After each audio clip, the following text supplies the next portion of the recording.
The world can break a heart in a single moment, and mend it just as quickly, though Eleanor Ashworth did not yet know this truth on the grey April afternoon when her life would begin its slow, inexorable turn towards something she had long ceased to believe possible. The rain had stopped an hour before, leaving Hyde Park washed clean and glistening, the stones of the pathway dark with moisture, the leaves of the ancient oaks still heavy with droplets that fell like tears when the wind stirred their branches. Eleanor sat alone on a bench, partially hidden by shrubbery near the Serpentine, her grey dress marking her as a woman of reduced circumstances, though anyone who looked closely might have noticed the quality of its cut, the quiet elegance that poverty had not yet stripped from her bearing. She had come here because it was the anniversary of her father's death, because this was the path where Jonathan Ashworth had walked with her when she was a child, pointing out the ducks and the swans, and telling her stories of the ships that had made his fortune, ships that now lay at the bottom of distant seas, along with every hope she had once harboured for her future. The grief had overtaken her without warning, rising up from some deep place she thought she had sealed away, and now she wept with her gloved hand pressed to her mouth to stifle the sound. Her large grey eyes swimming with tears, she could not stop, her chestnut hair beginning to slip from its careful chignon as her shoulders shook. She did not hear the approaching footsteps, did not notice the tall figure of the man walking with a small boy, until a child's voice, clear and carrying in the rain-washed air, pierced through her private sorrow. "Papa, why is that lady crying?" the boy asked, and Eleanor's head came up sharply, mortification flooding through her as she met the eyes of a stranger. "She looks like Mamma did in her portrait, but sadder." The man had frozen mid-stride, his hand still clasping his son's smaller one, and Eleanor found herself staring into eyes of such deep blue they appeared almost black, set in a face of severe aristocratic beauty, dark hair silvered at the temples, broad shoulders held with the rigid control of a man unaccustomed to displaying emotion. She knew him, or knew of him, as did everyone in society, for this was the Duke of Ashworth, the cold widower, the man whose first wife had died in scandal, and who had not smiled since, if the whispers were to be believed. Their eyes held for a long, suspended moment,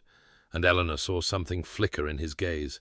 something that might have been recognition of a kindred wound, before she rose abruptly, her cheeks burning with shame, and murmured an apology that came out barely above a whisper. She fled before he could speak, her boots splashing through puddles she did not see, aware only of the need to escape, to hide, to nurse her humiliation in private, as she had nursed every other wound these past 3 years. Behind her, the Duke of Ashworth stood motionless on the rain-slicked path, watching her retreat until she disappeared from view, and when his son tugged at his hand and asked if they should help the sad lady, he found he had no answer to give. Eleanor returned to her lodgings as the last grey light of afternoon faded into evening, her grey dress damp at the hem from puddles she had not bothered to avoid in her haste to escape the park, and Harriet Dalton was waiting for her at the door of their modest sitting-room, her sharp eyes taking in Eleanor's pallor, the tracks of tears still visible on her cheeks, the way her chestnut hair had slipped further from its careful chignon during her flight through the streets. "Come, child," Harriet said, her voice carrying that particular blend of briskness and tenderness that had been Eleanor's comfort since childhood, and she guided her former charge to the worn chair nearest the meagre fire, pressing a handkerchief into her trembling hands. The room was small, the furniture shabby but clean, the wallpaper faded to an indeterminate shade that might once have been rose or might once have been cream, and outside the single window the rain had begun again, pattering against the glass with a sound like whispered secrets, like tears falling on stone. Eleanor told Harriet everything, her voice steady despite the tremor in her hands, how she had gone to Hyde Park because it was the anniversary of her father's death,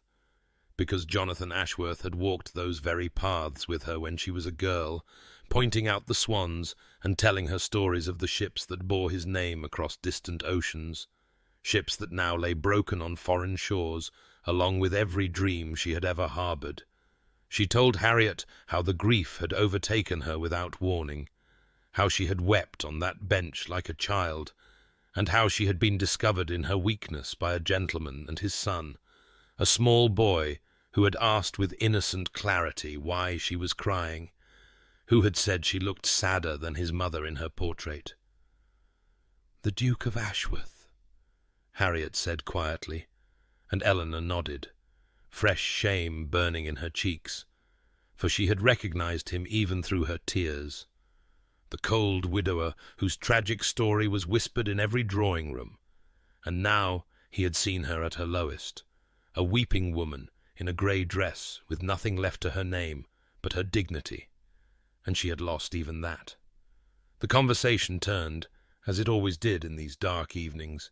to the circumstances that had brought them to these cramped rooms, to her father's death 6 months past, and the final collapse of the debts that had been mounting since the loss of his ships, to the sale of their home and the dispersal of their servants, and the slow, inexorable diminishment of everything Eleanor had once taken for granted.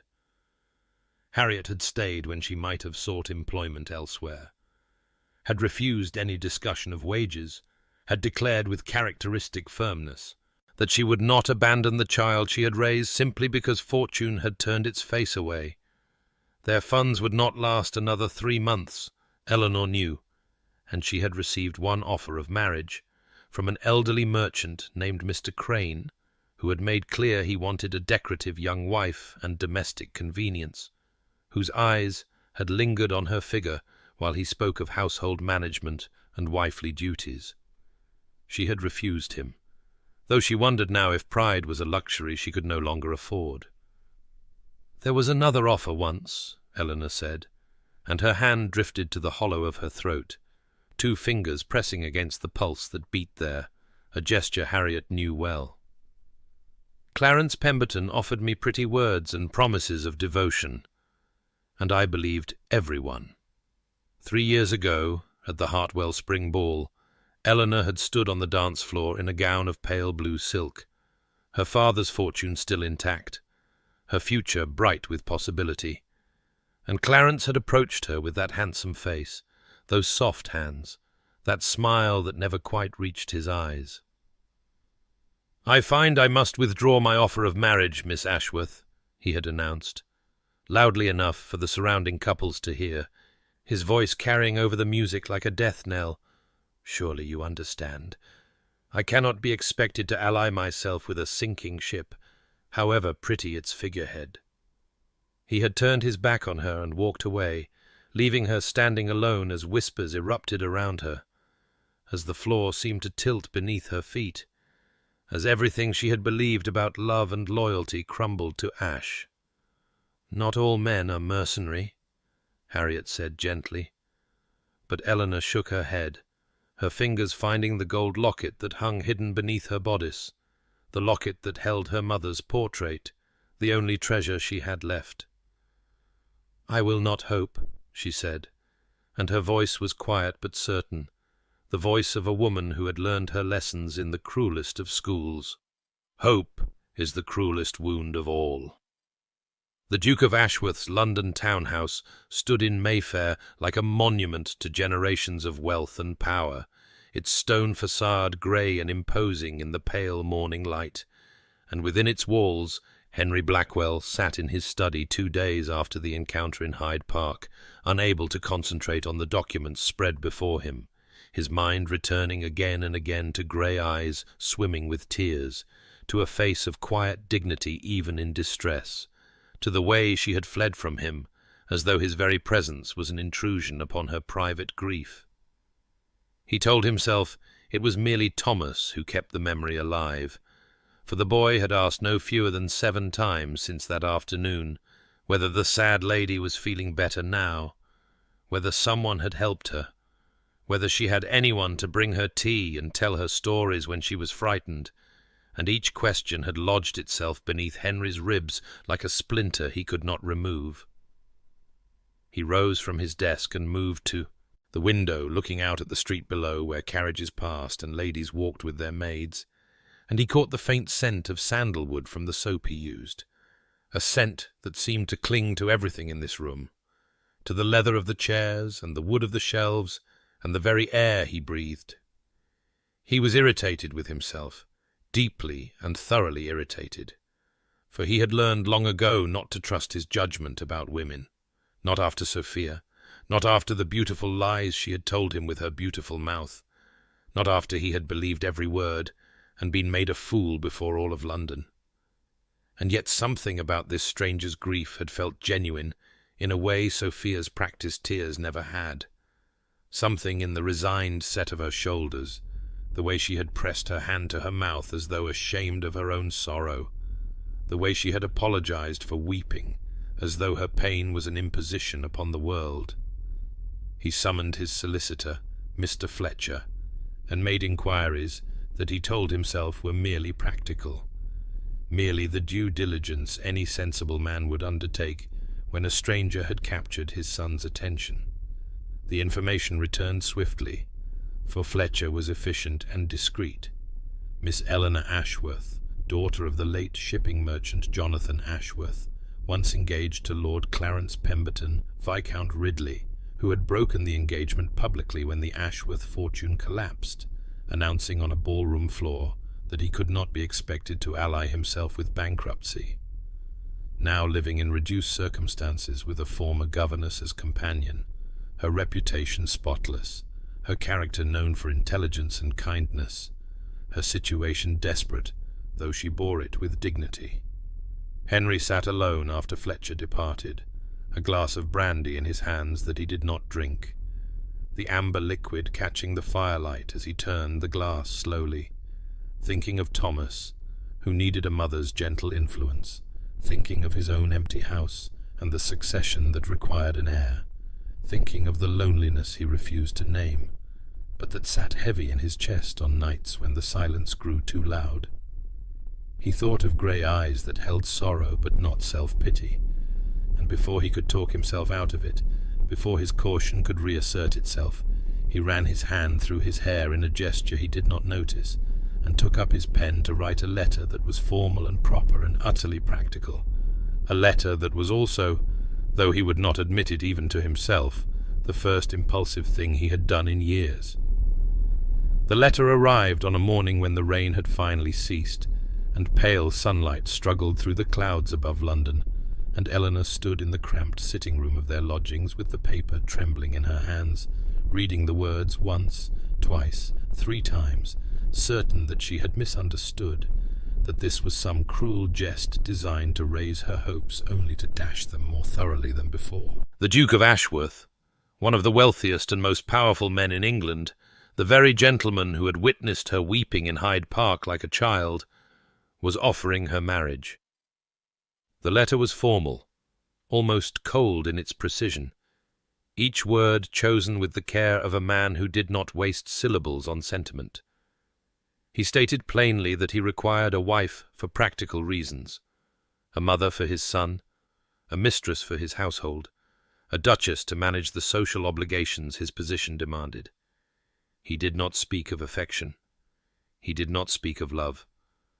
He offered her his name, his protection,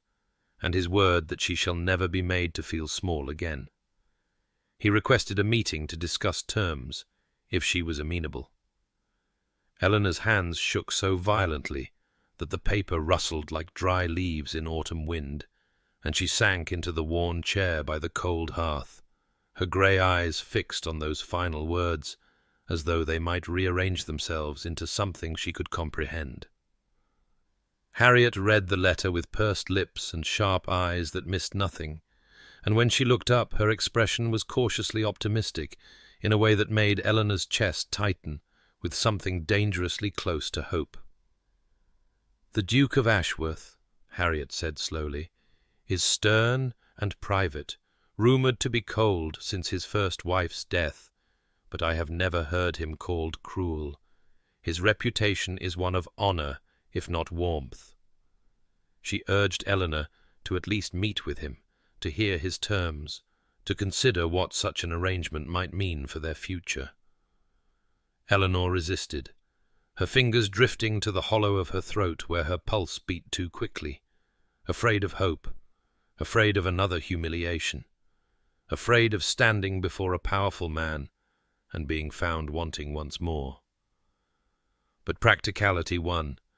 as it always did in these desperate times. Their funds would not last another 3 months, and she had no other options, no other path forward, save the one that led to Mr. Crane and his assessing eyes.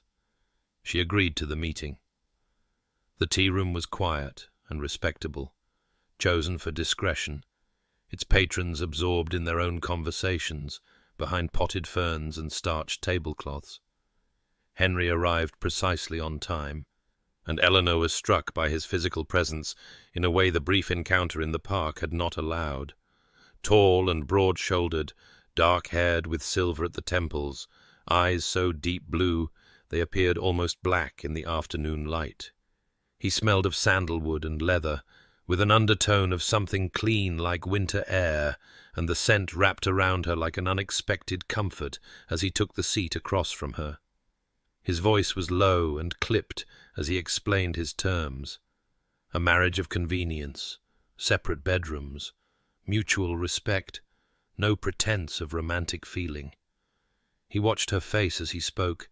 and Eleanor realized with sudden clarity that he was waiting for her to refuse, to be offended, to demand the pretty lies that society expected.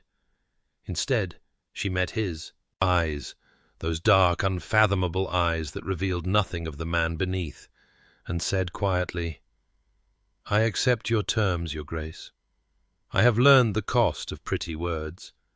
I would rather have honest ones." Something flickered in his gaze, surprise perhaps, or respect, and his jaw tightened almost imperceptibly before he nodded once. It was done. The wedding was small and private and efficient, exactly as Henry had arranged it, held in a quiet church in Mayfair, where the morning light filtered through stained-glass windows and cast patterns of gold and blue across the worn stone floor, and Eleanor stood before the altar in a simple cream gown that Harriet had helped her choose, her chestnut hair arranged in an elegant chignon that revealed the graceful column of her neck, her mother's locket hidden beneath the modest neckline where it pressed warm against her racing heart. There were no guests beyond Harriet and the required witnesses, no flowers save a small arrangement of white roses on the altar, no music save the distant sounds of London awakening beyond the church walls, and Eleanor told herself that this was precisely what she wanted, that she had no use for the elaborate ceremonies that belonged to brides who believed in love and happy endings and all the pretty lies she had long since learned to distrust. Henry stood beside her in dark, formal attire, his broad shoulders blocking the light from the window behind him, his face severe and unreadable as the vicar spoke the ancient words that would bind them together, and when he turned to face her and took her hand in his to slide the ring onto her finger,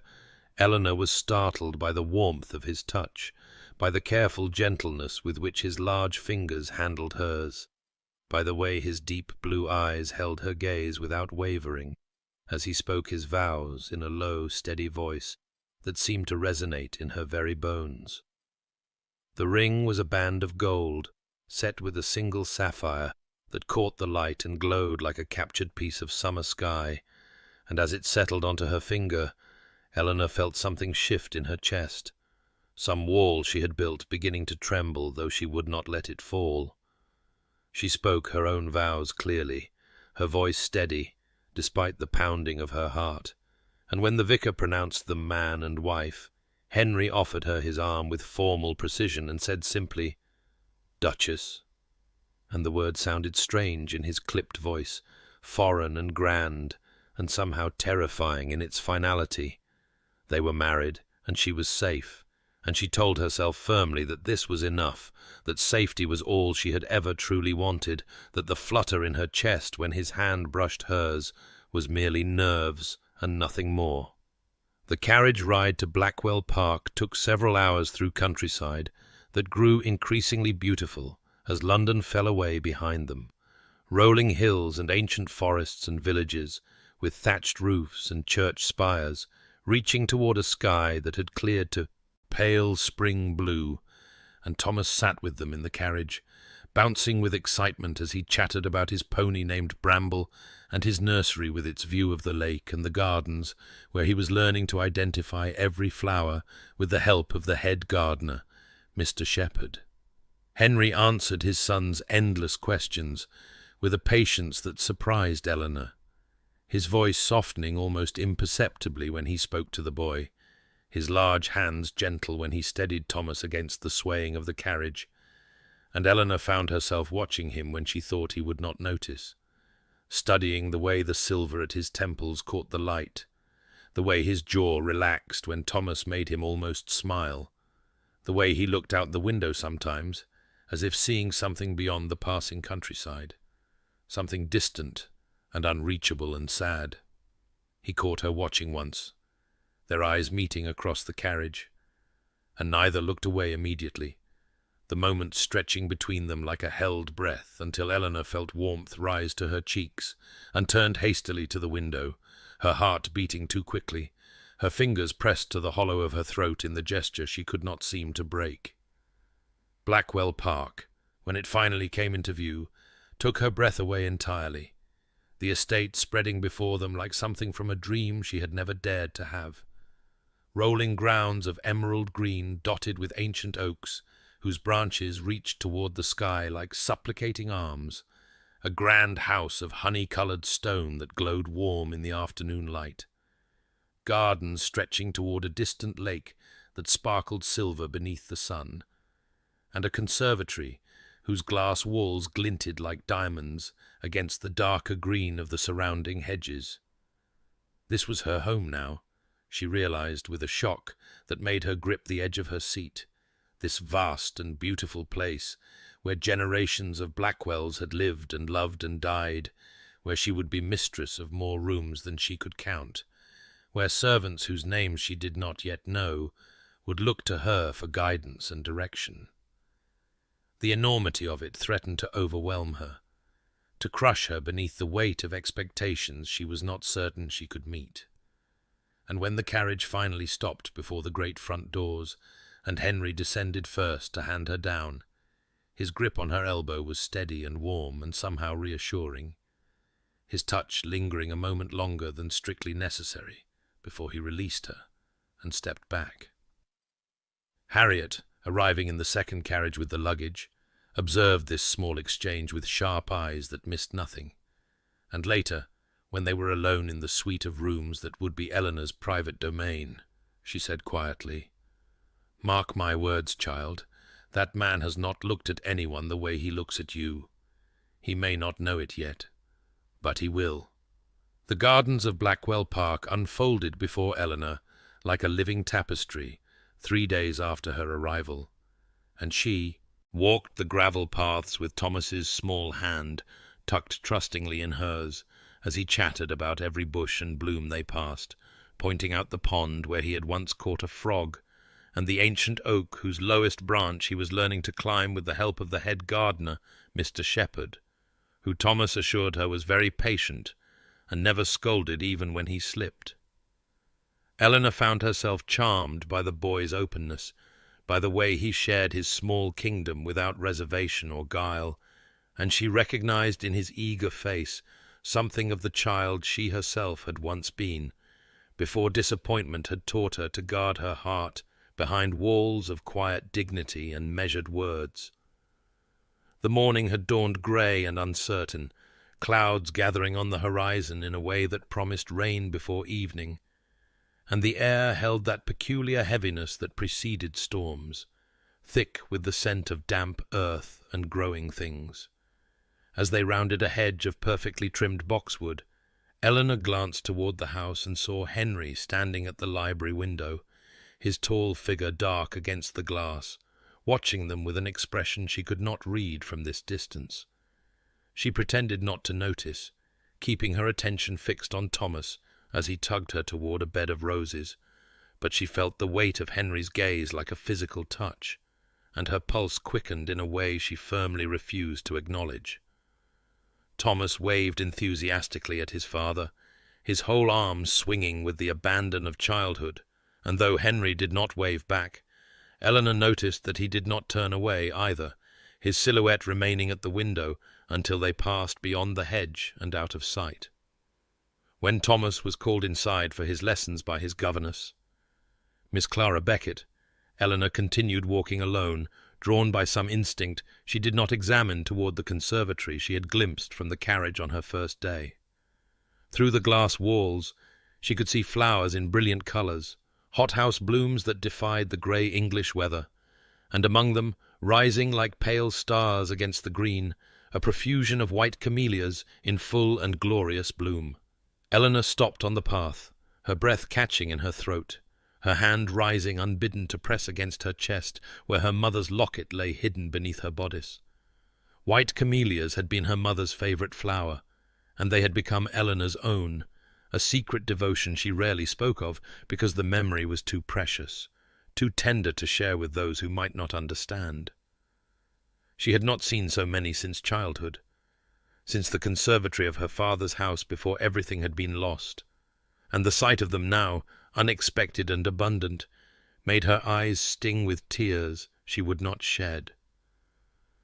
"White camellias," she murmured softly, almost to herself, her voice barely above a whisper. "How beautiful!" She did not know that Henry had left the library window and crossed the lawn with silent purpose, that he stood now only a few feet behind her, close enough to hear her whispered words, close enough to see the way her fingers trembled against her bodice.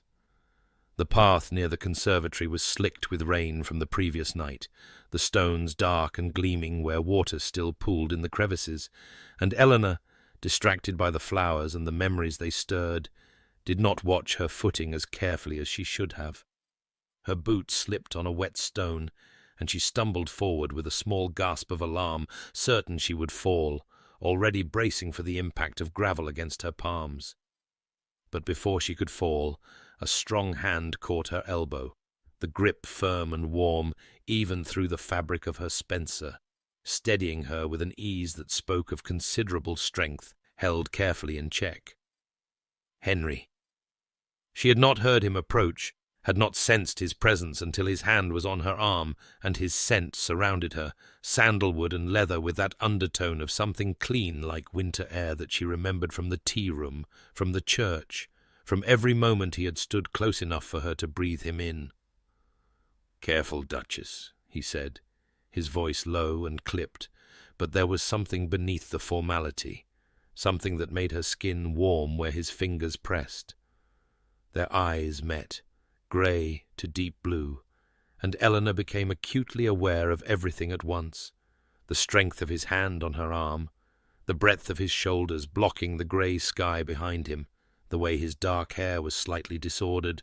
as though he had walked quickly across the lawn, the muscle that flexed in his jaw as he looked down at her with an intensity that stole her breath more thoroughly than her near fall had done. He released her a fraction too slowly, his fingers sliding from her elbow with a reluctance that might have been her imagination, but felt devastatingly real, and Eleanor stood very still, feeling the ghost of his touch linger on her arm like a brand. "Thank you, Your Grace," she managed, her voice steadier than she had any right to expect. He nodded once, curtly, and stepped back to a proper distance,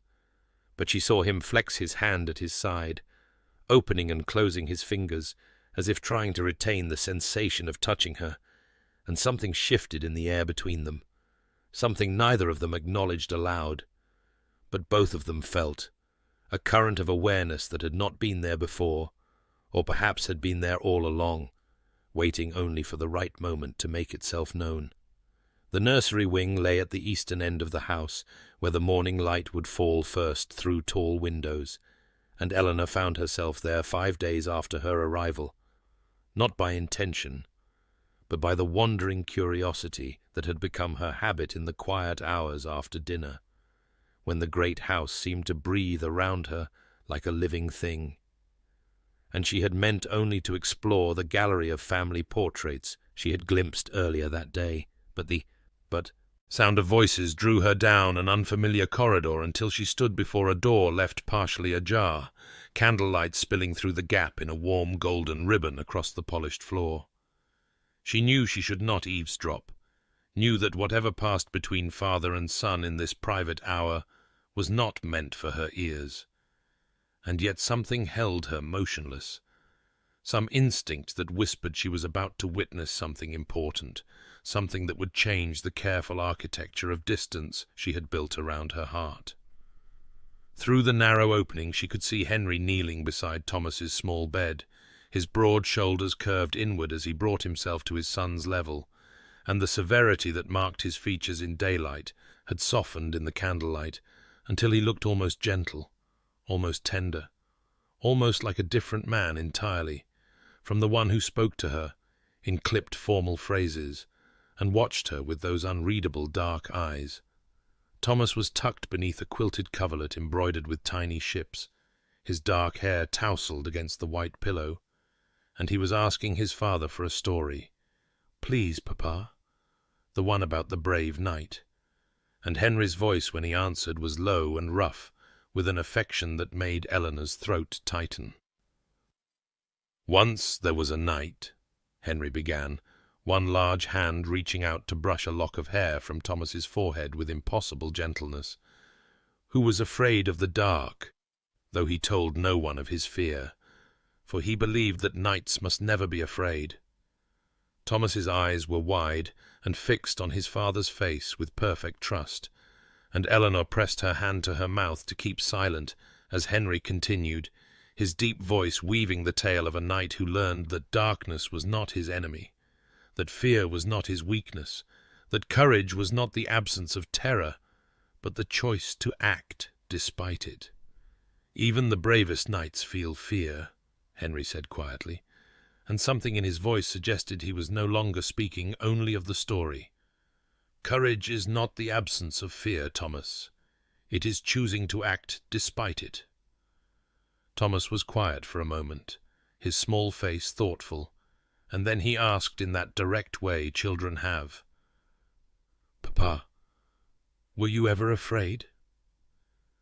Henry's hand stilled on the coverlet, and Eleanor saw his jaw tighten in the way she had come to recognize, the way that meant he was suppressing something too large to speak. "Every day," he said finally, his voice barely above a whisper, "when you were small and your mother was gone, I was afraid I would fail you."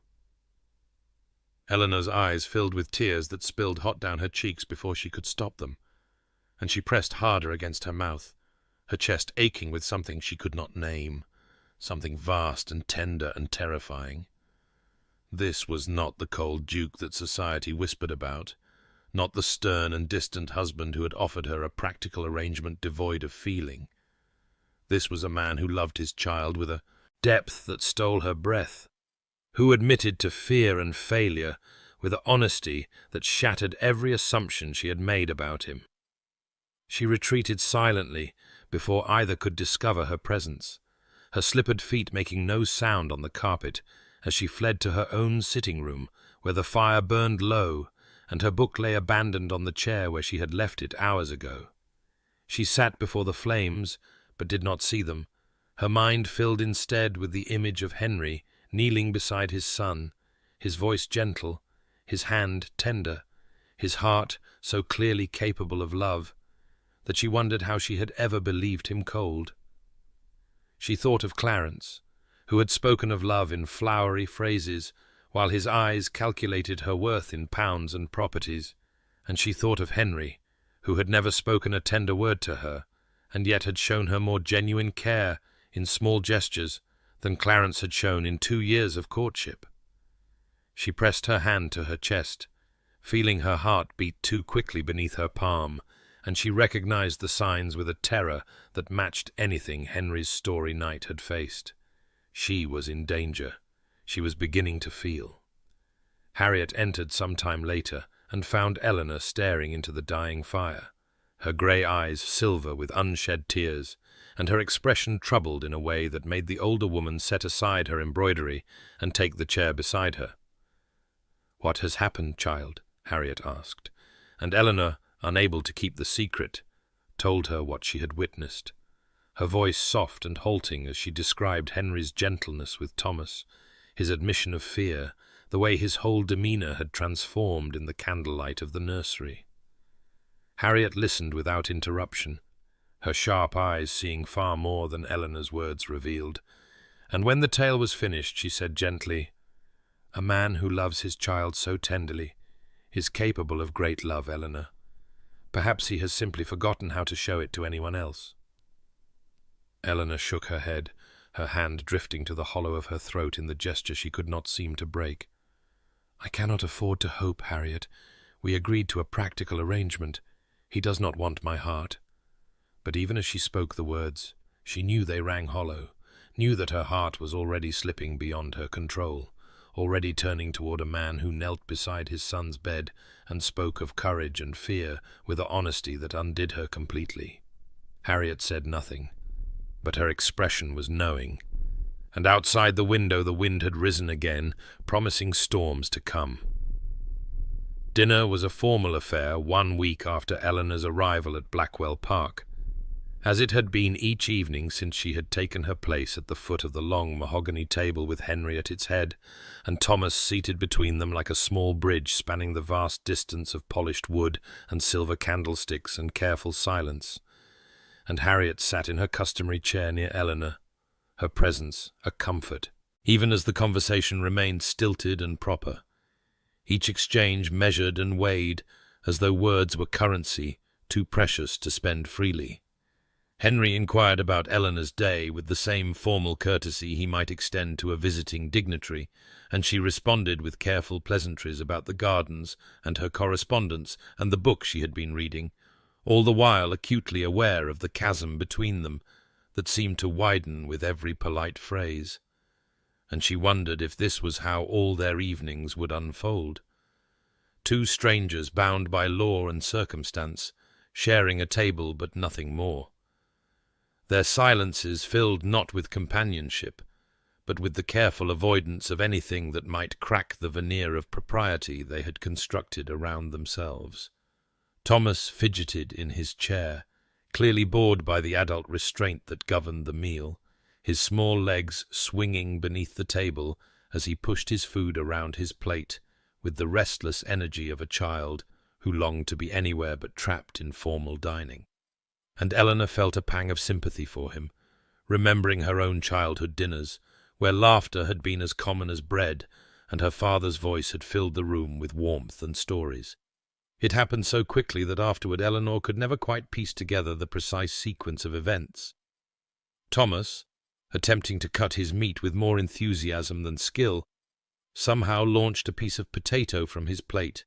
with the force of a small catapult,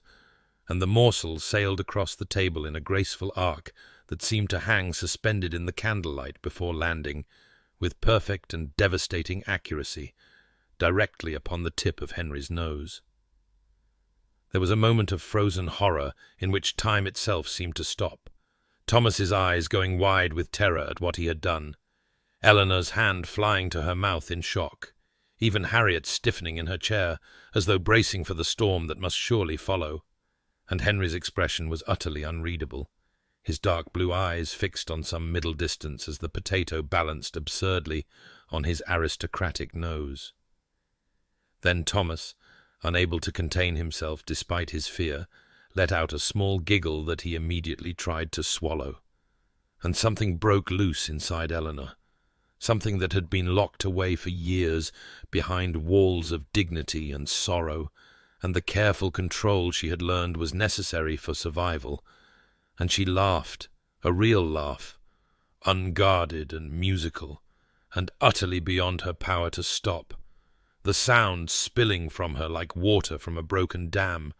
and she pressed her hand harder against her mouth, but it did nothing to stem the tide of mirth that shook her shoulders and brought tears to her eyes. Henry stared at her across the length of the table, the potato still perched ridiculously on his nose, and something extraordinary happened. The corner of his mouth curved upward just slightly,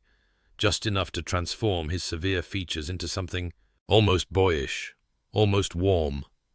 And his eyes, when they met hers, were not the deep black of his guarded moments, but the clear summer blue she had glimpsed only in rare and precious instances. He removed the potato from his nose with immense dignity, setting it carefully on the edge of his plate as though it were a matter of no consequence whatsoever. But his eyes remained fixed on Eleanor's laughing face with an intensity that made her breath catch even through her mirth. And she saw in his expression something she had never seen directed at her before, something that looked almost like wonder. After dinner, they retired to the drawing-room, where the fire crackled warmly against the rising wind outside, and Thomas was permitted to stay up late as a reward for providing such memorable entertainment. Settling himself on the carpet near the hearth with his collection of toy soldiers, while Eleanor and Henry took chairs that were, she noticed, closer together than they had ever sat before, close enough that she could smell the familiar sandalwood and leather of him, close enough that if she reached out her hand, she might almost touch his sleeve. Harriet observed from across the room with her embroidery forgotten in her lap, her sharp eyes missing nothing of the changed atmosphere between husband and wife, and Eleanor felt the weight of that knowing gaze, but could not bring herself to care, not when Henry turned to her and said quietly, his voice pitched low enough that only she could hear, "You have a lovely laugh, Duchess. I had not heard it before." The warmth that bloomed in Eleanor's chest at his words was almost painful in its intensity, and she found herself tilting her head slightly to the right as she answered, her grey eyes warming to silver in the firelight. "I had not had occasion to use it, Your Grace." Their eyes met and held, and something passed between them in that moment, something unspoken but understood, an acknowledgment that the careful distance they had maintained was beginning to crumble, that the practical arrangement they had agreed upon was transforming into something neither of them had anticipated. Thomas made battle sounds with his soldiers, oblivious to the shift occurring above his head, and outside the wind rose higher, promising rain before morning, but Eleanor barely noticed, too consumed by the warmth in Henry's summer-sky eyes and the almost smile that still lingered at the corner of his mouth, a smile that seemed meant for her alone.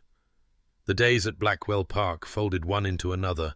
like the pages of a book Eleanor found herself reluctant to close, and she settled into her role as Duchess with an ease that surprised her, moving through the great house with growing confidence as the household staff, initially watchful and reserved, began to warm to her quiet competence and genuine interest in their lives and labours, and she learned their names one by one, committing each to memory along with the small details they shared. The housekeeper, Mrs. Morton's daughter, who was expecting her first child, the footman, James, whose mother was ill in the village, the cook, Mrs. Henley, whose receipt for apple tart had won prizes at the harvest fair for 3 years running, and Eleanor found that remembering these things cost her nothing, but brought such visible pleasure to those she spoke with that she wondered why anyone would choose to do otherwise. And she did not know that Mrs. Morton had confided to Harriet one afternoon over tea in the housekeeper's sitting-room that the new Duchess was nothing like the last one,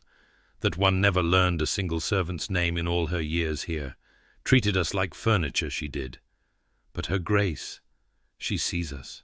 She truly sees us. And Harriet had smiled and said nothing, but felt a fierce pride in the girl she had raised from childhood. The small moments accumulated like snowfall, each one slight in itself, but together forming something substantial and undeniable. And Eleanor began to notice that Henry appeared at breakfast each morning now, though she had learned from Mrs. Morton that he had previously taken that meal alone in his study for years, and he would look up from his correspondence when she entered and nod in greeting, and sometimes he would ask her opinion on matters of the estate, tenant disputes that required delicacy, charitable donations to the village church and school, improvements to the cottages that housed the families who worked his lands, and he listened to her answers with genuine attention, his dark blue eyes fixed on her face as she spoke, and she found herself thinking more carefully about her responses, because he seemed to value them, seemed to weigh them as worthy of consideration, and this was a gift she had not known she craved until it was given. One morning she mentioned in passing, almost without thinking, that she found the morning room rather chilly despite the fire, and she thought nothing more of it until that afternoon, when she entered to find that a new fire screen had been installed, positioned to better direct the warmth toward the chair she favoured, and the chair itself had been replaced with one upholstered in deep blue velvet, softer and more comfortable than its predecessor, and Henry said nothing about it when she saw him at dinner, did not even glance at her when she sat in her usual place at the foot of the table, but she touched the soft velvet of her new chair and felt her heart turn over in her chest with something that felt dangerously like tenderness. She spent an afternoon in the library some days later, losing herself in the poetry she had always loved, and she found a volume of Wordsworth bound in worn leather that fell open naturally to a familiar poem, and she read aloud softly, thinking herself entirely alone in the quiet room with its smell of old books and beeswax, her voice barely above a whisper as she spoke the words she had loved since girlhood. A perfect woman,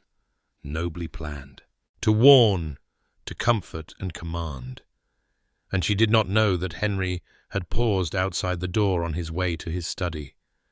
that he stood motionless in the corridor, with his hand gripping the doorframe until his knuckles whitened, his eyes closed as he listened to her voice give life to verses that seemed to describe everything he had not known he was seeking. And when she finished, and silence fell, he slipped away before she could discover him. But later that evening, when she returned to the library, she found the book had been moved to a small table beside her favorite chair, a silk ribbon marking the page she had been reading, and she told herself it meant nothing, that a servant must have tidied it, that she was foolish to imagine otherwise. But that night she dreamed of blue eyes warming to the color of summer sky, and she woke with her hand pressed to her racing heart, and the certain knowledge that she was losing a battle she had never intended to fight. The storm announced itself long before it arrived, the afternoon sky darkening to the color of bruised plums as clouds gathered above Blackwell Park with the weight of something inevitable. And by the time evening fell, the wind had risen to a howl that rattled the windows in their frames and sent the servants scurrying to secure shutters and check the fires, and Eleanor found herself restless in a way she could not name, pacing her sitting room, while Harriet watched with knowing eyes, until finally she declared she would seek a book from the library to settle her mind, though in truth she did not know what she sought, only that the storm outside seemed to echo something turbulent within her own chest. The library was not empty when she arrived, though she had expected it to be at this late hour, and she paused in the doorway when she saw Henry standing at the tall windows with his back to the room, his figure silhouetted against the flash of lightning that split the sky, and there was something in the set of his shoulders, something in the stillness of his posture, that made her hesitate on the threshold, as though she had stumbled upon a private grief. A glass of brandy sat untouched on the table beside his usual chair, amber liquid catching the firelight, and he did not turn when she entered, though she knew he was aware of her presence, knew it in the way his spine straightened almost imperceptibly, and when he spoke his voice was rough in a way she had never heard it, stripped of its usual clipped formality. "Storms kept Sophia awake," he said, and the name hung in the air between them like smoke, the first time he had spoken of his first wife directly to Eleanor, and she remained still in the doorway, scarcely breathing, sensing that something important was unfolding in this storm-dark room. She hated them, said they made her feel trapped, and I would sit with her through the night while she wept and raged, believing myself a devoted husband, believing that my presence brought her comfort, laughed, a sound utterly without humour, and lightning flashed again, illuminating the hard line of his jaw. "I was a fool, Duchess, the greatest fool in England, and I did not even know it." Eleanor moved into the room slowly, drawn by his pain despite her better judgment, and she lowered herself into the chair beside his, close enough that she could smell the familiar sandalwood and leather of him, close enough that if she reached out she might touch his sleeve. But she did not reach out, only waited as the storm raged beyond the windows, and Henry stood motionless before the glass. When he spoke again, his voice was barely above a whisper, halting and rough as though each word cost him something precious, and he told her of Sophia, of her beauty and charm that had dazzled London society, of his certainty that he had found a love to last a lifetime, and then of the slow, terrible discovery that she had wanted only his title and his fortune,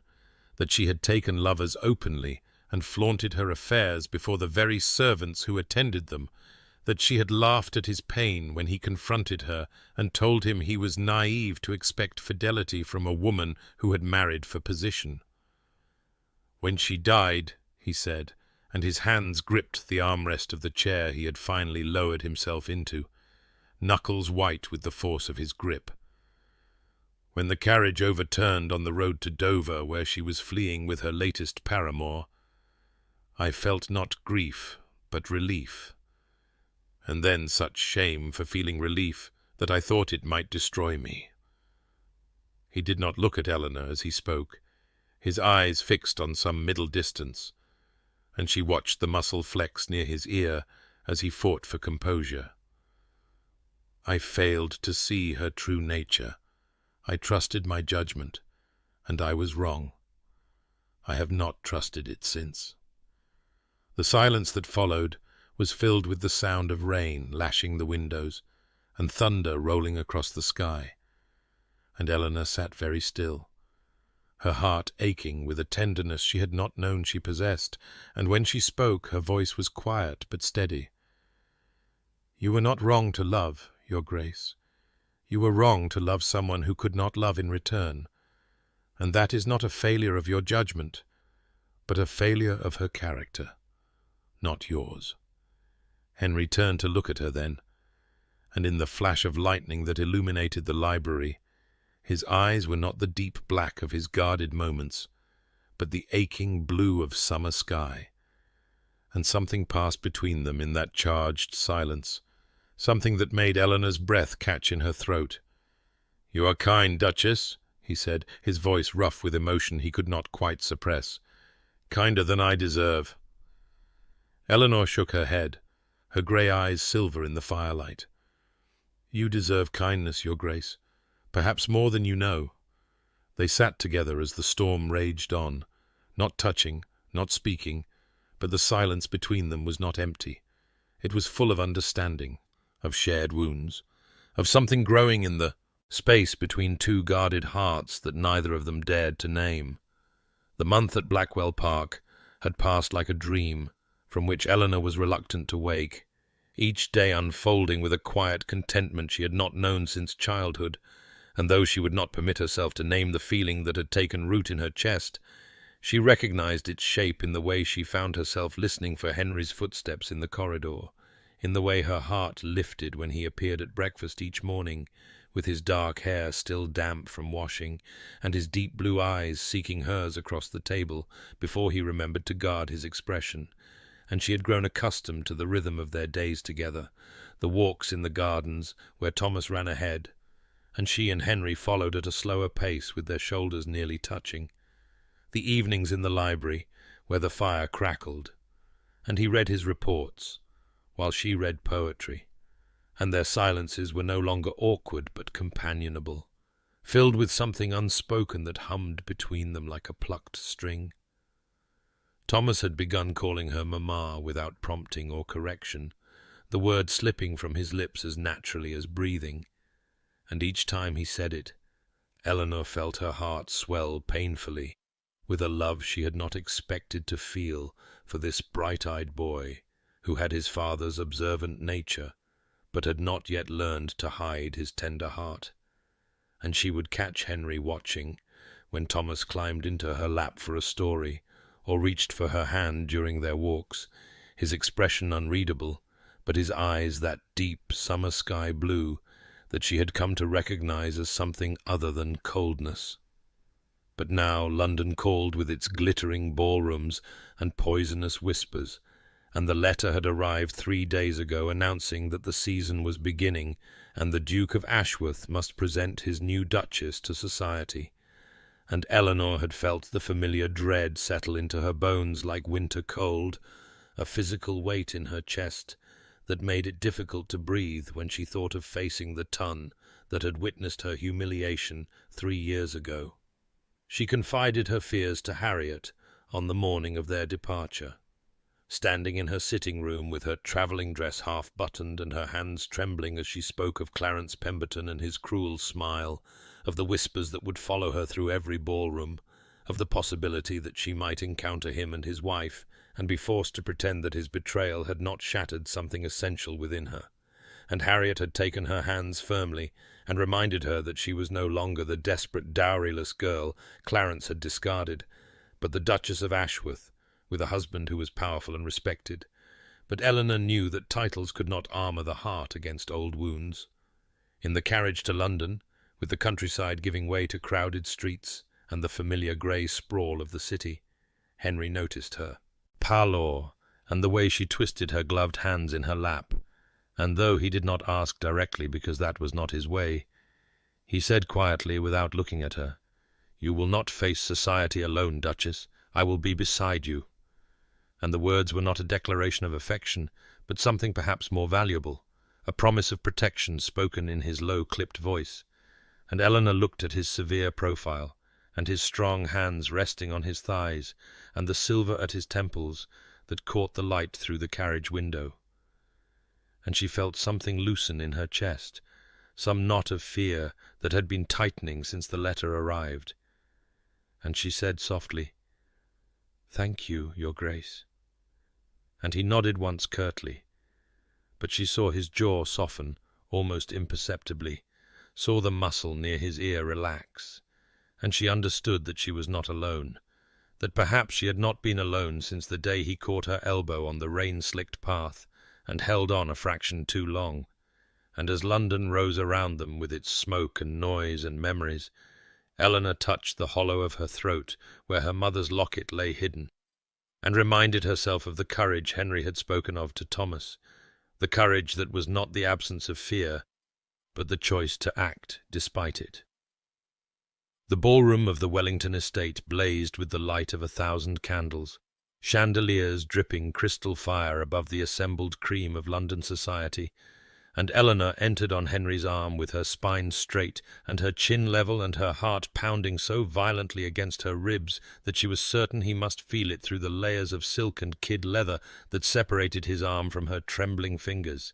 and she was acutely aware of every eye that turned toward them as they crossed the threshold. Every fan that lifted to shield whispered words,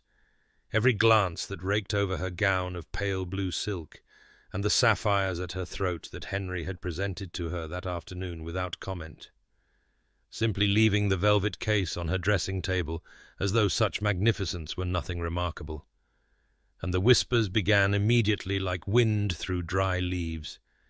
The new Duchess, the girl Pemberton discarded, risen from disgrace to the highest title in the land, and Eleanor kept her expression serene through sheer force of will, even as her stomach churned, and her free hand longed to rise to the hollow of her throat in that nervous gesture she had never quite conquered. Henry was a wall of dark-clad strength beside her, his presence commanding respect even from those whose eyes gleamed with malice, and she drew courage from the solid warmth of his arm beneath her fingers, from the faint scent of sandalwood and leather that had become as familiar to her as her own heartbeat. And when he glanced down at her with those deep blue eyes, she saw something in them that might have been concern, might have been encouragement, and she lifted her chin a fraction higher and allowed him to lead her into the glittering fray. They navigated an hour of introductions and congratulations, of curtsies and bows and murmured pleasantries, and Eleanor performed her role with the quiet dignity that had always been her armour, accepting compliments on her gown and her jewels and her remarkable fortune with gracious murmurs, while society matrons assessed her worth, and young debutantes eyed her position with barely concealed envy, and through it all Henry remained at her side, his hand covering hers on his arm, his presence a silent declaration that she was under his protection, and Eleanor began to believe that perhaps she might survive this evening after all. Then she saw him, and the fragile peace she had constructed shattered like glass beneath a careless heel. For Clarence Pemberton was approaching through the crowd with his golden hair gleaming in the candlelight, and his handsome features arranged in an expression of exaggerated courtesy that did not reach his pale blue eyes, and behind him trailed Lady Augusta with her sour expression and her magnificent diamonds and her obvious dissatisfaction with everything around her. And Eleanor felt her blood turn to ice in her veins as 3 years of carefully buried humiliation rose up to choke her. Clarence bowed with elaborate formality, his soft manicured hands making elegant gestures that seemed to mock the very notion of respect, and he addressed Henry first with the deference owed to a duke, before turning to Eleanor with a smile that curved like a blade, and when he spoke his voice carried just far enough for the surrounding guests to hear, as it had carried that terrible night at the Hartwell Spring Ball when he had destroyed her before all of London. "Your Grace," he said to her, making the title sound like an insult, "how unexpected to find you risen so high. I confess I never imagined such a transformation possible for Miss Ashworth. Or should I say the Duchess now? Tell me, does the Duke know he married damaged goods, a woman whose own father's debts—" But he did not finish the sentence,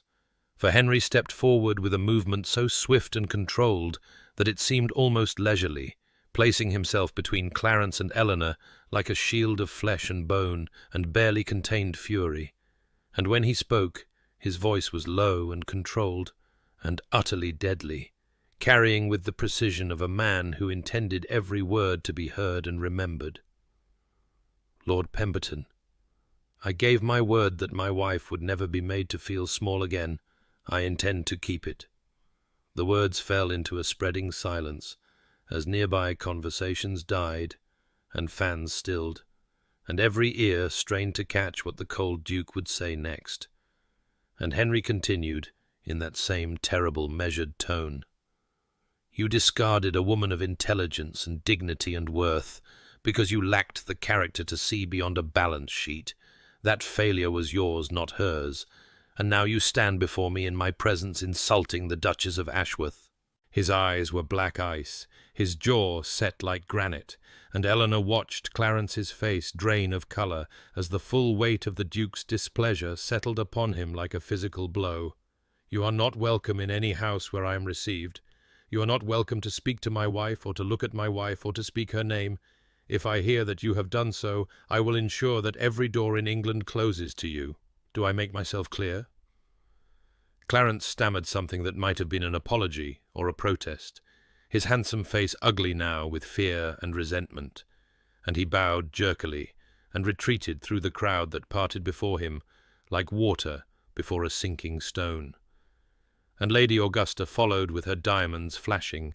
and her expression twisted with something that might have been bitter envy or might have been reluctant respect as she cast one last glance at Eleanor over her shoulder. The whispers that rose in their wake were of a different tenor now, awed and speculative. The Duke defended his Duchess, the Duke loves his wife, and Eleanor stood frozen with tears pricking her eyes and her heart so full she thought it might burst from her chest. And when Henry turned back to her, his expression had softened almost imperceptibly, the ice in his eyes thawing to that summer sky blue she had come to treasure, and he offered her his hand with a formality that could not quite hide the tenderness beneath. "Shall we dance, Duchess?" he asked, as though nothing of consequence had occurred, as though he had not just destroyed a man's social standing to defend her honour, and Eleanor placed her trembling hand in his and allowed him to lead her onto the floor where the orchestra was beginning a waltz, and as his arm came around her waist and his hand engulfed hers, and they began to move together through the candle-lit splendor of the ballroom, she allowed herself for the first time to believe that she might matter to him, that the practical arrangement they had made might have become something far more precious. And when she looked up into his face and found him watching her with an intensity that stole her breath, she knew with sudden devastating certainty that she was no longer in danger of falling in love with her husband, for she had already fallen, completely and irrevocably, and there was no climbing back. The carriage ride back to the London townhouse passed in a blur of lamplight and shadow, and Eleanor sat beside Henry in a silence that hummed with everything unspoken, her heart still racing from the dance they had shared, from the way his hand had rested at the small of her back as he guided her through the waltz, from the warmth in his eyes when he looked down at her that was nothing like the cold Duke society whispered about. And when they arrived, and he handed her down from the carriage, his fingers lingered on hers for a breath longer than propriety demanded, and she felt the ghost of his touch all the way up the stairs to her private sitting room, where Harriet was waiting with tea and sharp, knowing eyes. Eleanor sank into the chair by the fire, still wearing her pale blue silk and the sapphires that felt warm against her throat, and she pressed her hand to her chest where her heart refused to slow its frantic beating. And Harriet watched her for a long moment before setting down her embroidery and saying in that practical voice that had guided Eleanor through every trial of her life, "A man who defends you before the world, child, has already declared himself. The words are merely formality." And Eleanor shook her head even as tears pricked her eyes, because she wanted so desperately to believe it, and yet could not quite allow herself to hope, not when hope had wounded her so deeply before, not when she had sworn to herself that she would accept security and companionship and expect nothing more. But the memory of Henry's voice, low and deadly as he destroyed Clarence Pemberton with nothing but words and the weight of his displeasure, would not leave her, nor would the image of his face when he turned back to her and offered his hand to dance, as though he had not just upended her entire understanding of their arrangement. And she touched the hollow of her throat where her mother's locket lay hidden beneath the sapphires, and whispered, "He made me a promise, Harriet. He said I would never be made to feel small again, and he kept it. But that does not mean—" She could not finish the sentence because she did not know what it did not mean, did not know anything any more except that her heart had betrayed her completely, and she was in love with her husband, wholly and irrevocably, and the knowledge was both terrifying and exhilarating in equal measure. A soft knock came at the door, and Eleanor's breath caught as Henry's voice, low and rough in a way she had never heard it, said through the wood, "I wanted to ensure you were well, Duchess. The evening was eventful." And she rose on trembling legs and crossed to the door and opened it to find him standing in the hallway with his cravat loosened and his dark hair slightly dishevelled, as though he had run his hand through it, that gesture she had come to recognize as suppressed emotion, and his deep blue eyes searched her face with an intensity that made her pulse stutter. "I am well, Your Grace," she managed, her voice barely above a whisper. "Thanks to you." And something flickered in his expression, something that looked almost like longing before he shuttered it away, and he nodded once and said, "Sleep well, Eleanor," using her Christian name for the first time since their wedding, and the sound of it on his lips was sweeter than any endearment Clarence had ever offered. And then he was gone, his footsteps retreating down the corridor, and Eleanor closed the door and leaned against it with her hand pressed to her racing heart, while Harriet smiled quietly into her embroidery and said nothing at all. The days following the Wellington ball passed in a strange, suspended state for Eleanor, each hour weighted with significance she could not quite name, and she found herself watching Henry with new eyes as they moved through the rituals of the London season together, attending dinners and musicales and afternoon calls where society observed them with barely concealed fascination, the whispers now tinged with something that sounded almost like admiration, for the tale of the Duke's defence of his Duchess had spread through drawing-rooms and clubs like wildfire, embellished with each retelling until Henry had become a romantic hero, and Eleanor a vindicated heroine, and she did not know whether to be grateful or terrified by the way the ton now looked at them, as though their marriage were a love match, rather than the practical arrangement it had been, though she was no longer certain what it was becoming, no longer certain of anything except that her heart raced when Henry entered a room, and her skin remembered the warmth of his hand at her back during their waltz, and her dreams were filled with deep blue eyes that warmed to summer sky. She tried to maintain the careful distance that had defined their early interactions, tried to remind herself that he had offered her protection and respect, but never affection, that the vow he had kept so magnificently at the ball was a matter of honour rather than love. But her resolve crumbled a little more each day as she noticed the small attentions he paid her, the way he appeared at her side before she could feel lost at crowded gatherings, the way his voice dropped to that low, rough register when he spoke to her alone, the way his eyes followed her across rooms when he thought she was not watching, and she remembered Harriet's words about a man who defends you before the world, having already declared himself, and she wanted desperately to believe them, even as she feared the wanting. One afternoon, returning to the townhouse after a particularly tedious call on a society matron who had clearly invited her only to gather gossip, Eleanor passed the open door of Henry's study and heard voices within.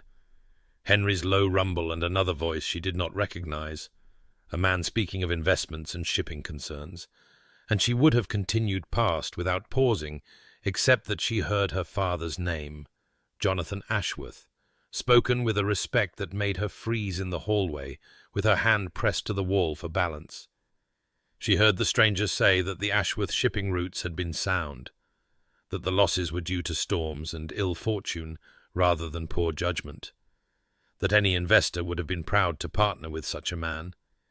and she heard Henry respond that he had suspected as much, that he had made inquiries because he wished to understand, and Eleanor's eyes filled with tears as she realized what he had done,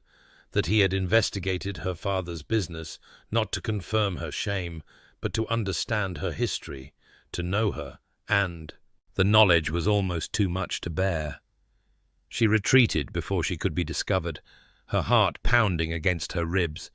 and when she reached her sitting room, she stood at the window looking out at the grey London sky, and allowed herself for one terrifying moment to hope, to truly hope, that Henry Blackwell might be capable of loving her as she had come to love him.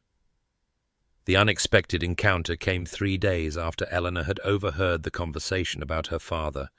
and she was still carrying the warmth of that discovery close to her heart, like a secret talisman, when she found herself face to face with Lady Augusta Pemberton in the withdrawing-room of Lady Hartwell's afternoon musicale,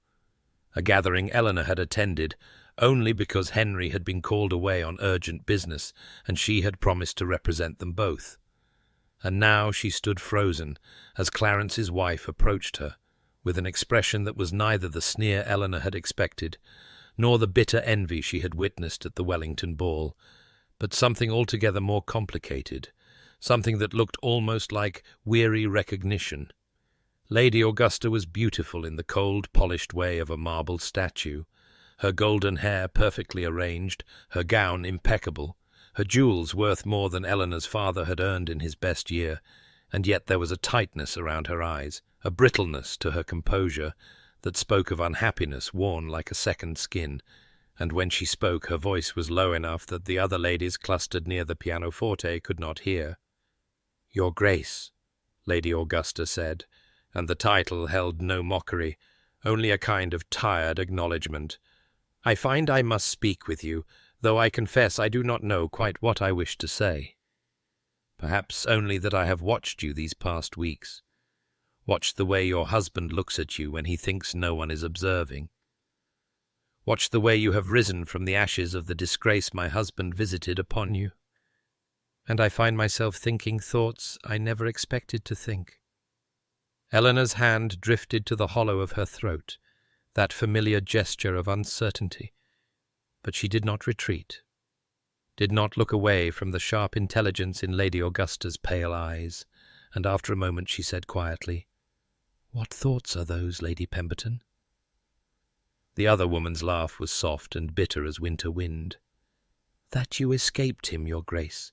that whatever pain he caused you that night 3 years ago, it was a mercy. Compared to the alternative, I was not so fortunate, though I thought myself so clever at the time, so triumphant when I secured his proposal and his title and his handsome face. I did not understand then that a man who values only gold will never see the woman who wears it, will never offer anything but the cold comfort of purchased things." Eleanor felt something shift in her chest, a loosening of old anger, old hurt, as she looked at this woman who had everything Eleanor had once envied, and nothing. Eleanor now possessed no warmth, no tenderness, no husband who remembered small details and acted on them without acknowledgment, no husband who defended her before the world and called her by her Christian name in the quiet of the hallway, and she found herself reaching out to touch Lady Augusta's gloved hand with a gentleness that surprised them both. "I am sorry," Eleanor said, and meant it. "I am sorry for us both, for what he took from each of us in different ways." And Lady Augusta's eyes glistened for just a moment before she blinked the moisture away, and straightened her spine, and became once again the cold, polished wife of Viscount Ridley.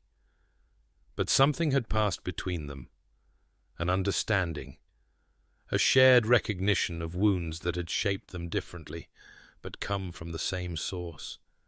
And when Eleanor returned to the townhouse that evening, she found Henry waiting for her in the drawing-room,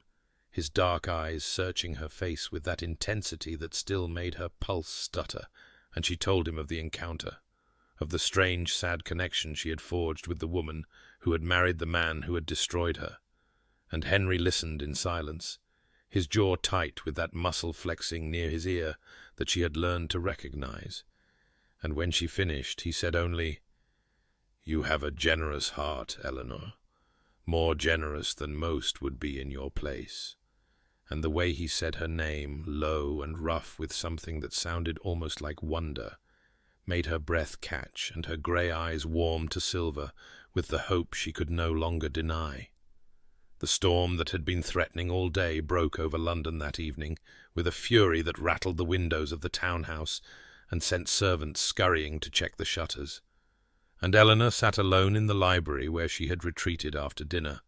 a volume of poetry open in her lap, though she had not turned a page in nearly an hour. Her thoughts too full of Henry to leave room for Wordsworth, too full of the way he had said her name the night before, the way his voice had dropped to that rough, tender register that she had come to recognize as something he reserved for her alone. And she was so lost in her reverie that she did not hear the door open, did not sense his presence until the scent of sandalwood and leather reached her, and she looked up to find him standing just inside the threshold, his dark hair disrupted as though he had run his hand through it. That gesture, she had learned, meant he was feeling something he could not easily express, and for a long moment neither of them spoke, the silence between them charged with everything that remained unspoken, while lightning illuminated the library in brilliant flashes, and thunder rolled across the sky like a herald, announcing something momentous. "I did not mean to disturb you," Henry said, his voice low, but he did not move to leave. And Eleanor found herself rising from her chair, the book sliding forgotten to the cushion, her heart beating so violently she was certain he must hear it even above the storm. "You are not disturbing me," she said, and her voice came out steadier than she had expected, though her hand drifted to the hollow of her throat in that unconscious gesture of uncertainty, and she saw his eyes follow the movement,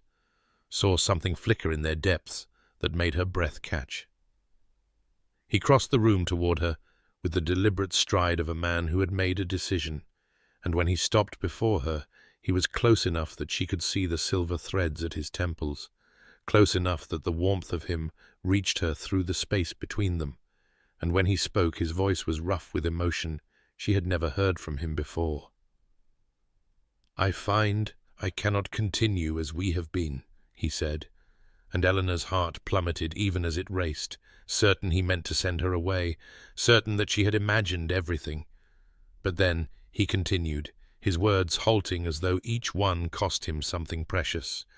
"I find that the arrangement we made is no longer sufficient, that I have come to want things I swore I would never want again, that I have come to feel things I believed myself incapable of feeling, and I do not know how to speak of such things, Eleanor. I have never known how to speak of them,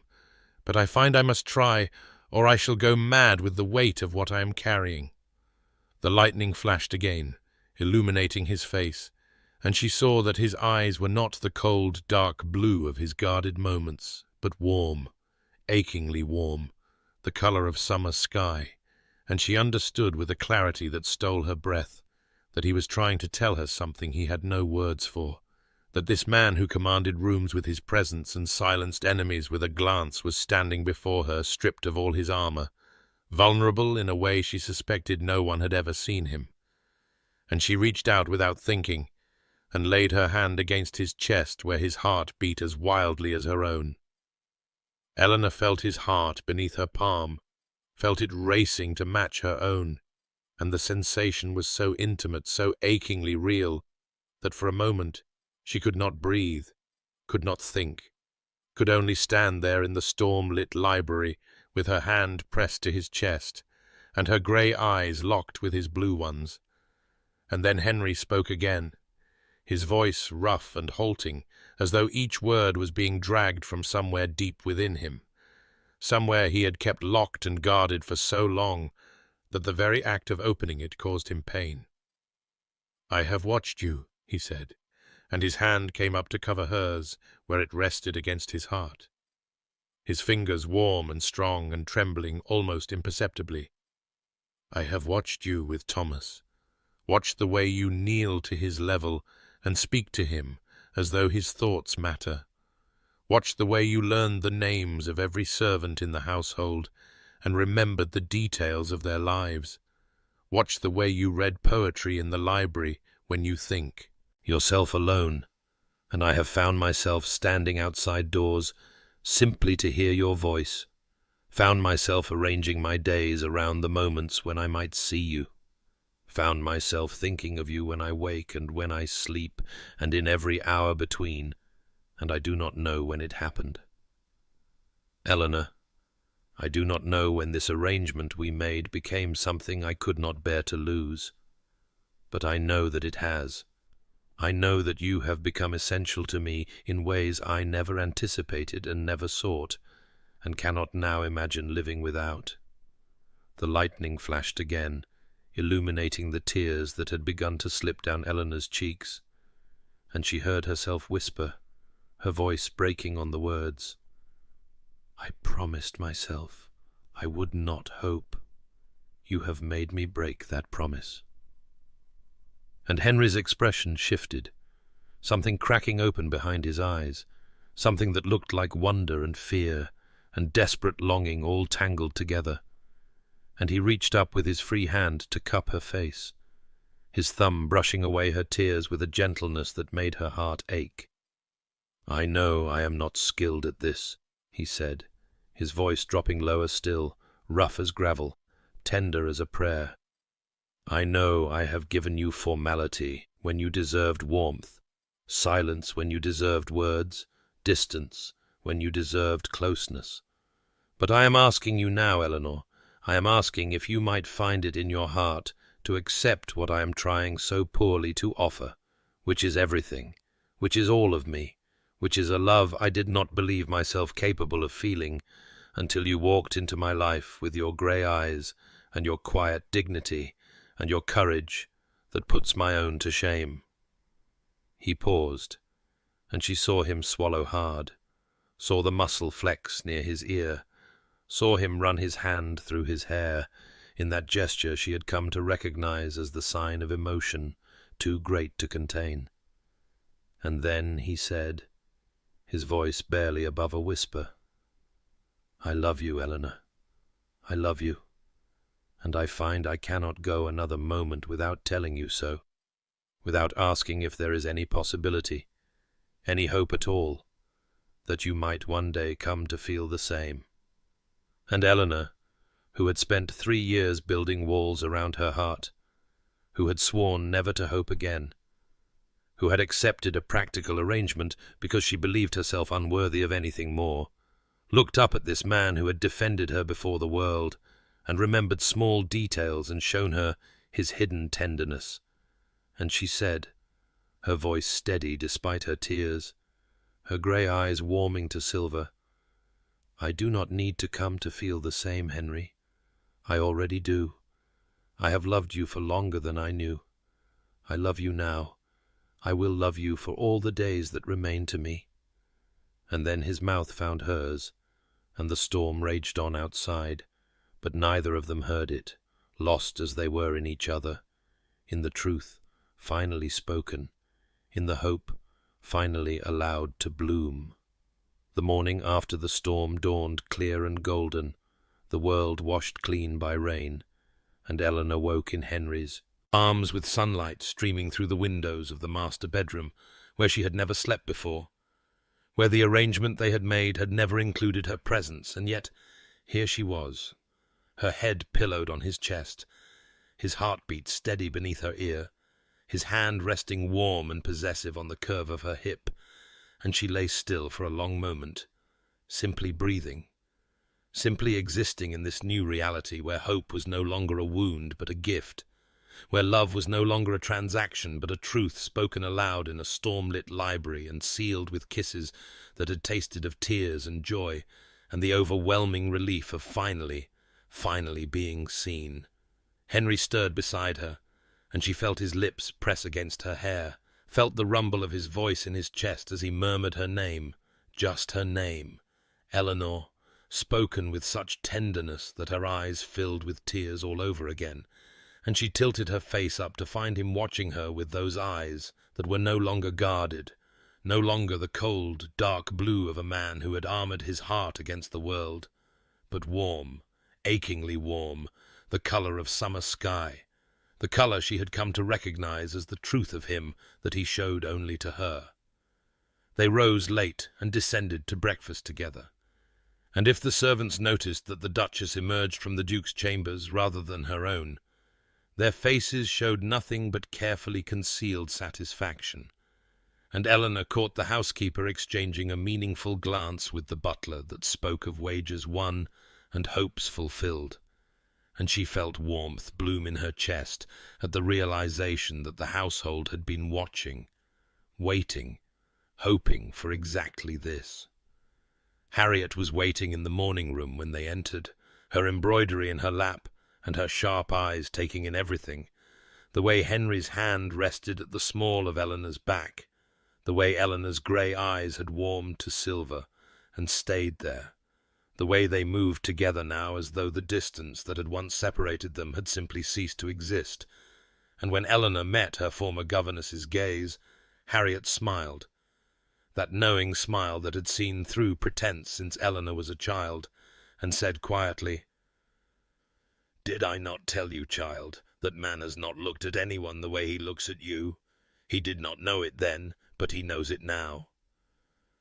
And Eleanor felt tears prick her eyes again as she crossed the room to embrace the woman who had been mother and friend and counsel through her darkest years, whispering her thanks against Harriet's shoulder, while Henry watched with an expression of such unguarded tenderness that Eleanor's heart turned over in her chest. Later that morning, Thomas burst into the drawing-room, where Eleanor sat reading, his small face alight with excitement, and he threw himself into her arms, crying, "Mamma, Mamma, Papa says we are to have a picnic in the garden, all 3 of us together."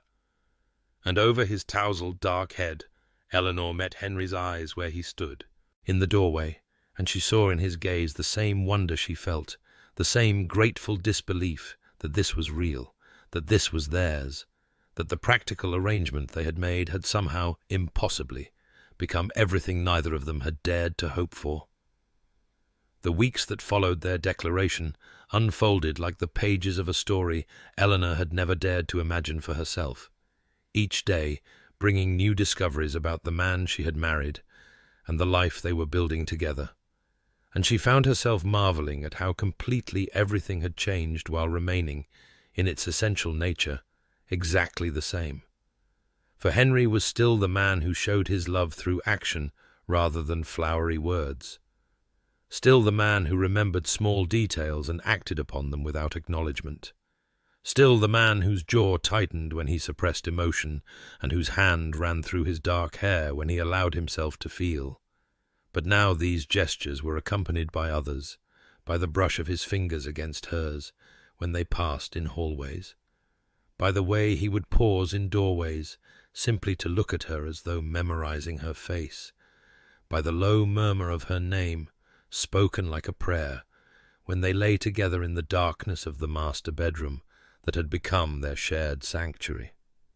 The season continued around them, a whirl of balls and dinners and afternoon calls, and Eleanor navigated it all with a confidence she had not known she possessed, her spine straight and her chin level, not from practiced dignity born of necessity, but from the genuine assurance of a woman who knew herself loved, who knew that the man beside her would step between her and any threat, social or otherwise, without hesitation or regret. Society watched them with fascination, the whispers now carrying a different tenor entirely, for the tale of the Duke's defence of his Duchess had spread through London's drawing-rooms like wildfire, embellished with each retelling until it had achieved the status of legend, and wherever Eleanor went she felt the weight of curious gazes, some envious, some admiring, all acknowledging that the girl Clarence Pemberton had discarded had risen not merely to a title, but to something far more rare and precious, a marriage that appeared, against all expectation, to be a genuine love match. Thomas flourished in the warmth of their happiness, his small face bright with the security of a child who knows himself surrounded by love. And Eleanor found herself treasuring the moments when the three of them were together, Henry's severity softening as he watched his son, her own heart full to bursting with gratitude for this family she had never expected to claim as her own. Harriet observed it all with the knowing satisfaction of a woman whose predictions had proven true, and one afternoon, finding Eleanor alone in the morning room of the London townhouse, she settled into the chair beside her former charge and said quietly, her sharp eyes gentle with affection, "You have become the woman your mother always hoped you would be, child. Not merely a duchess, but a woman who knows her own worth, and has found a man worthy of her heart." And Eleanor felt tears prick her eyes as she reached for the locket that rested against her skin. The locket that now held not only her mother's portrait, but a pressed white camellia, placed there by Henry's own hands on a morning when he had found her in the conservatory and had said, his voice rough with the emotion he still struggled to express, that he wanted her to carry something of their life together, close to her heart always. The years that followed wrote themselves across the pages of Eleanor's life in ink of gold and silver, in the laughter of children, and the quiet moments of a love that only deepened with time. And as she stood one autumn afternoon in the garden of Blackwell Park, with the afternoon light slanting through the ancient oaks, and the scent of rain-washed earth rising around her, she marvelled at how completely the world had transformed since that grey April day, when she had wept alone on a bench in Hyde Park, never imagining that sorrow would prove to be the doorway to joy. Thomas was 12 now, tall and serious like his father, but with a warmth that came more easily to him, and he stood beside his younger siblings in the garden, helping little Catherine gather fallen leaves, while baby William toddled between them on unsteady legs. And Eleanor watched them with a heart so full she thought it might overflow, these children who called her mother, this family she had never dared to dream would be hers. Henry emerged from the house and crossed the lawn toward her, and even after all these years, the sight of him still made her breath catch. The silver at his temples more pronounced now, the severity of his features softened by the happiness that had become his constant companion. And when he reached her side, he did not speak, but simply took her hand, his fingers intertwining with hers in that gesture that had become as natural as breathing, and together they watched their children play in the golden light. She thought sometimes of Clarence Pemberton, who had grown bitter and small in his loveless marriage, whose name was spoken in drawing-rooms with pity rather than respect, and she felt not triumph but something closer to gratitude, for his cruelty had set her on the path that led to Henry, and she could not regret any step of a journey that had brought her here. The locket still rested against her heart, her mother's portrait now accompanied by the pressed camellia Henry had placed there, and she touched it sometimes when she needed to remember how far she had come, from the girl who had vowed never to hope, to the woman who had learned that hope was not a wound, but a gift, not a weakness, but a courage, not a foolish dream, but the very foundation of a life well lived. Henry lifted her hand to his lips, pressing a kiss to her fingers, and when she looked up at him, she saw in his eyes the same wonder she felt, the same grateful disbelief that this was real, that this was theirs, that love had found them both when they had ceased to look for it,